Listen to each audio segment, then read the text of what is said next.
honestly, the number one reason that I got the Quad Cortex in 2023 is because of speed. And I don't mean processing power speed as much as I mean the speed of building a patch really quickly. I am a working musician.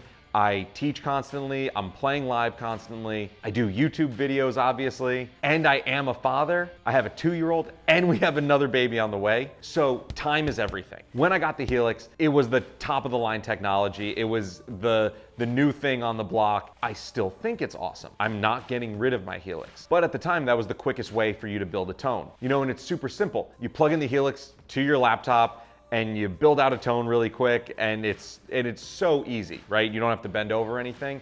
And one of the things that the Quad Cortex now in 2023 is getting a lot of heat for is the fact that it doesn't have a desktop editor yet. And I'm gonna be the weird one to say that I like that it doesn't have a desktop editor, and I like how easy it is to edit on the device itself, because one of the things that was keeping me sometimes from making my HELIX patches was I felt like I didn't have enough time to do it, because I had to plug the HELIX in, I had to take out my HELIX, I had to plug it in to the computer, I would have to fire up the desktop editor, and then I would have to pick through things. In this case, it feels like I'm skipping a step because I feel like I could just plug in the Quad Cortex and go. Out of my 3 reasons for buying a Quad Cortex in 2023, the second one is size. Even though it does not have a desktop editor, as I mentioned before, the fact that it fits on a physical desktop is huge. Like, look at this right now, right? This is amazing. The fact that it's this big, that helps in the situation where you want to build a patch. It's this big. It fits on a table so easily, and that's one of the things that this modeler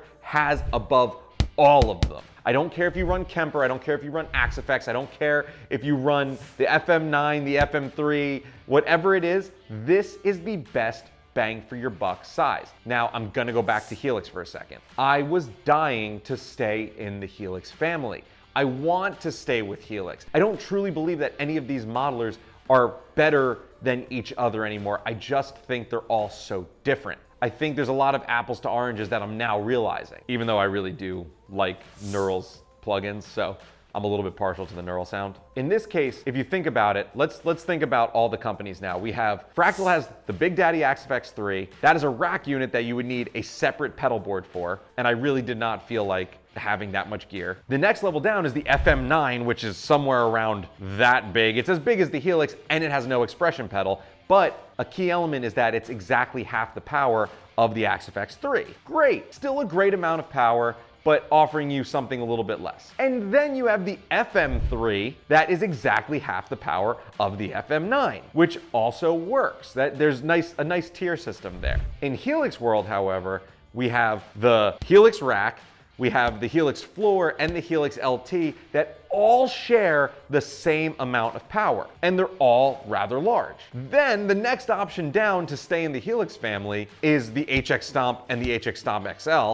which are both not enough power for what I need. They're great units, but I just didn't want to build out a whole pedal board with all sorts of stuff. So my point is that HELIX offered me no mid-size option. I even considered going with a Pod Go just to keep something nice and kind of compact, but I definitely thought I'd be missing out on some of the things that my HELIX offered. So I called up my sales engineer, Tad Schaefer, over at Sweetwater, and we were discussing this predicament, and I ultimately landed on the Quad Cortex. Sweetwater is the only retailer in America that you can buy a Quad Cortex at. So Tad had all the information for me. And if you want to check out that information, I will leave a link to the Quad Cortex and the HELIX so you could look at them side by side and pick which one is best for you. So check that in the description box. Before we get into reason number 3 that I bought a Quad Cortex, which is actually, number 3 is kind of more of a win for HELIX than anything, I want to just go over a couple of the sounds that I've made so far. So check this out. So we're going to be on camera 2 now with maybe the Quad Cortex here. That'd be cool.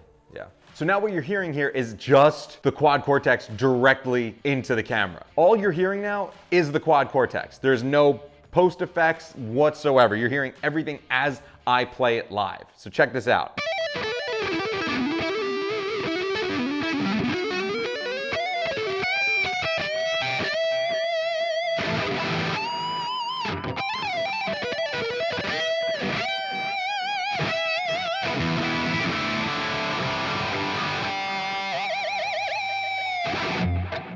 So that's my high gain tone. That's like it's kind of like an in-between of a rhythm. I like big chunky rhythms kind of.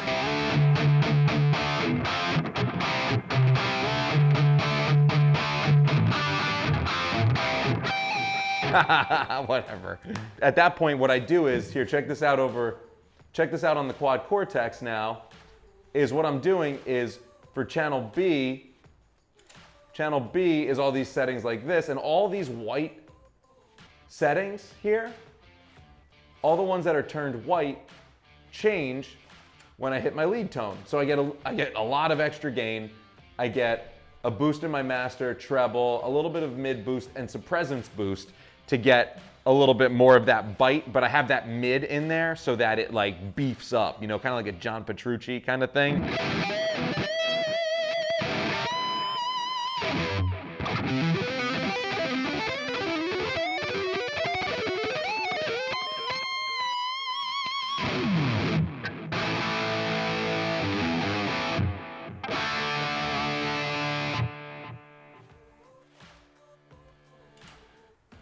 And then we got a clean tone, just basic, clean, separate amp.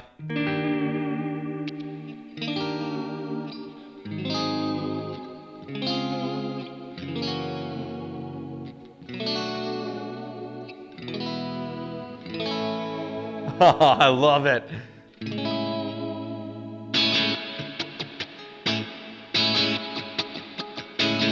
Also, like I said before, I'm very partial to the Neural plugins. I use them for everything as it is. So I think a little bit of my ear is fighting. I think there's a little bit of something that the Quad Cortex does that the HELIX just doesn't do. I still think the HELIX sounds phenomenal. I still think that the HELIX sounds perfect in a lot of ways. But there's something about the Neural DSP plugins that hit my ear in a very pleasing way. I don't know what it is yet. And it's like there's this weird high-end thing that some people honestly hate and think sounds really fake. Maybe like, so I would describe it maybe as plasticky, but I don't know. I personally really like it. Okay, so reason number 3 is honestly analysis paralysis of the HELIX. Anytime that I sit down and make a tone or play around with my HELIX and I'm like, oh, I wanna put a delay here, or I wanna put a chorus or something like that, there's 85 delays. It feels like there's an endless amount of stuff in the HELIX, and it's all wonderful. For the fact that I need to make things quicker, I needed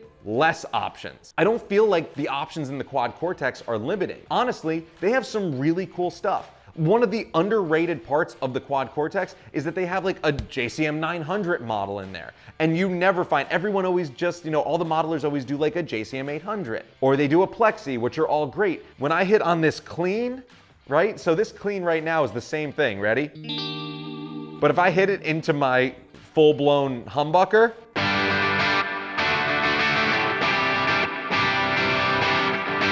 that sounds like a JCM 900. It sounds like the 90s. And when I clicked the reverb, there weren't 85 reverbs, which again, I think is a strong point of the HELIX, that it has so many effects and so many parameters that you could change. But dude, sometimes I just need a reverb. It's like in my head, I'm just like, shut up, I need a reverb. That's all I need. Just click a reverb on. That's it. I'm a simple guitar player. I want it to be as simple as possible. Let me know if you have a Quad Cortex. Let me know if you have a HELIX. Let me know if you have both in the comments below. And let me know what you want to see from either of these devices, and I will catch you next time.